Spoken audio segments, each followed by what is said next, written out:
What is important to give tithe? What is the mean of giving tithe? Who gave the first tithe in the Bible? What are the advantage or disadvantage of giving tithe? We will learn it only by Bible.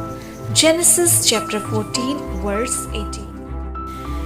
तब शालेम का राजा मलिकिसदक, जो परम प्रधान ईश्वर का याजक था, उसने Abram को आशीर्वाद दिया। आशीर्वाद इसीलिए दिया क्योंकि वर्स 20 में लिखा है, अब्राम ने उसको सब वस्तुओं का दशमांश दिया, यानी जीत के सारे माल का पहला 10वां हिस्सा।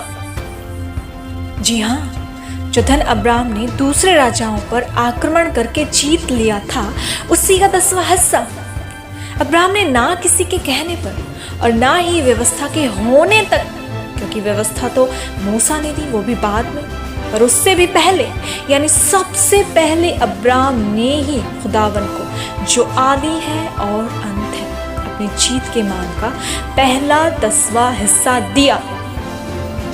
इसी के कारण खुदावन जो खालिक है, उसने अब्राम को बरकत दी, जिसके बारे में हम इब्रानियों 7 बाब उसकी 2 आयत में पढ़ते हैं। लिखा है, धर्म का राजा और फिर शालेम का राजा अर्थात शांति का राजा, जिसका ना पिता ना माता है, ना वंशावली, जिसके दिनों का ना आदि और ना जिसके दिनों का अंत।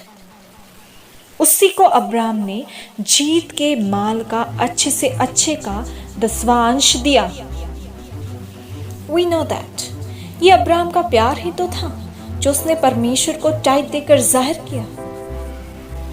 यदि आज हम परमेश्वर को टाइथ देते हैं, अपनी कमाई का पहला 10वां हिस्सा देते हैं, तो कलीसिया को ये दिखाने के लिए नहीं कि हम बड़ा दान करते हैं, बल्कि इसलिए क्योंकि ये हम परमेश्वर को दे रहे हैं, क्योंकि हम उससे प्यार करते हैं। हमारा कुछ भी नहीं बल्कि शरीर भी परमेश्वर ने हमें दिया है, तो हम क्यों ना उसके लिए अपना प्यार जाहिर करें। लेकिन हम इसका उल्टा करते हैं, क्योंकि हमारे जीवन में तो वचन की कमी है ना। परमेश्वर ने तो हमें सब कुछ ही दे दिया, पर फिर भी हम अपनी लालसाओं वासनाओं से उसको लूटते हैं। जिस थैले में हम इकट्ठा करते हैं, उसमें तो सुराख है और कुछ भी टिकता नहीं। मलाकी की पुस्तक 3 अध्याय 7 आयत में लिखा है, तुम मुझे लूटते आए हो। तुम पूछते हो, हमने किस बात में तुझे लूटा, हम किस बात में मुकर गए। पर तुम ही बताओ, क्या मनुष्य परमेश्वर को धोखा दे सकता है? पर देखो, तुम मुझे धोखा देते हो, तो भी पूछते हो हमने किस बात में तुझे लूटा। दशमांश और उठाने की भेंटों में आगे आयत 9 में परमेश्वर कहते हैं, तुम पर भारी शाप पड़ा है, क्योंकि तुम मुझे लूटते हो, वरन सारी जाति ऐसा करती है। उस खालिक से जिसने जमीन और आसमान के जर्रे जर्रे को बनाया है, हम दशमांश की चोरी करके उससे कहाँ छुप सकते हैं। जबूर 139 के अकॉर्डिंग हम कहीं छुप सकते हैं क्या? नहीं, कहीं नहीं। अब समस्या ये नहीं कि हम दशमांश देना नहीं चाहते, देना तो चाहते हैं, पर किसे दें?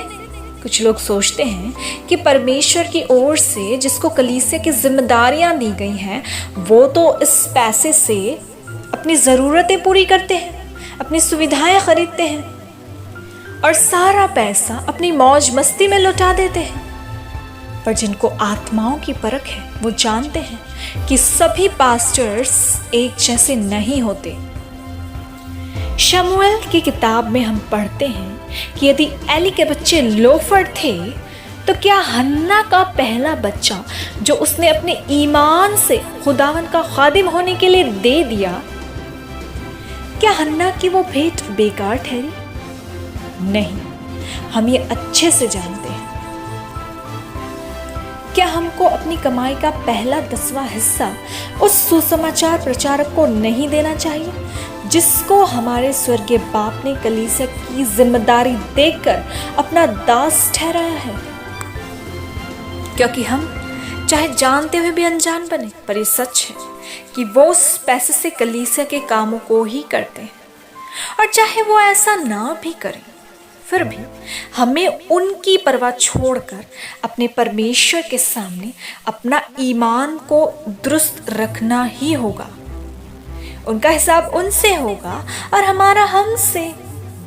और फिर मलाकी की पुस्तक 3 अध्याय 10 आयत में लिखा है, सारे दशमांश भंडार में ले आओ कि मेरे भवन में भोजन वस्तु रहे।